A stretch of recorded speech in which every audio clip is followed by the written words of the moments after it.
In the heart of Nyasaland, now known as Malawi, a storm was quietly brewing. It was the year 1915, and the land was under the weight of British colonial rule.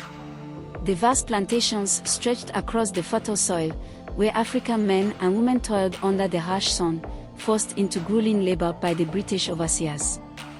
But deep within the hearts of the oppressed, a spark of resistance was growing, led by one man, John Chilembwe. John Chilembwe was no ordinary man. He was a deeply religious leader, a pastor who had once studied in the United States, where he had witnessed the stark realities of freedom and equality. When he returned to Nyasaland, he was horrified by the inequality and suffering his people faced. The Africans, forced to work on plantations under the most brutal conditions, were denied the dignity and freedom that every human being deserved. Chilembwe saw their pain, and it filled him with a righteous anger. He knew that change would not come from submission or silence, it would come from the courage to stand up, even in the face of overwhelming power. He began preaching a message of justice, equality, and hope.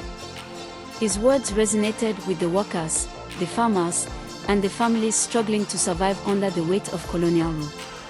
Chilembwe spoke of freedom, not just in the sense of breaking chains, but the freedom of self-respect, the right to live as equals, and the dignity of the African people.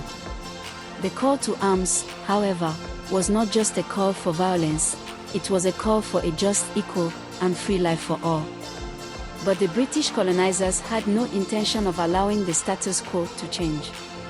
They had built their empire on the backs of the Africans, exploiting their labor to build wealth that would never benefit the people who created it.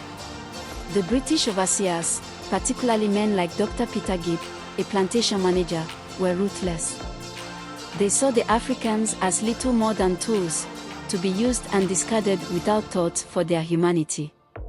Gibb and others like him ruled with an iron fist, using whips and fear to keep the workers in line. Chilembwe, however, refused to be intimidated. He organized the people, rallied them with the promise of a better future. He knew that a confrontation was inevitable, but he also knew it would come at a great cost. The people of Nyasaland, poor and oppressed, were ready to fight for the freedom they had never known. On January 23, 1915, the uprising began. Chilembwe and his followers attacked several key targets: British plantations, government buildings, and symbols of the colonial system. They struck with the fury of people who had endured too much for too long. Armed with crude weapons, machetes, rifles, and farm tools, they rose up against the might of the British military. For a brief moment, it seemed that the spirit of resistance could topple the colonial machine. But the British forces responded swiftly, bringing in soldiers armed with rifles and machine guns. The rebellion was met with overwhelming force, and the villagers, though brave, were no match for the might of the empire. Chilembwe, despite being a man of peace, was now forced to lead his people into battle. As the violence escalated, Chilembwe's forces were slowly crushed. His vision of a free Nyasaland was slipping away. But even in the face of defeat, he remained steadfast. He continued to fight for what he believed in, knowing the price he would have to pay. On February 3, 1915, Chilembwe was betrayed, captured, and brutally killed by the British soldiers. His body was found in a remote area, riddled with bullets, his life snuffed out by the very forces he had fought against. But Chilembwe's death did not mark the end of his movement. His legacy lived on in the hearts of the people of Nyasaland. His sacrifice ignited the flames of resistance, inspiring generations to come. The spirit of Chilembwe, his courage, his vision for justice, would not be erased. Though the uprising was crushed, it became the foundation for future struggles for independence, not just in Nyasaland, but across all of Africa. Even as the years passed, the memory of Chilembwe remained. His story was told in whispers, in songs, and in the hearts of those who longed for freedom.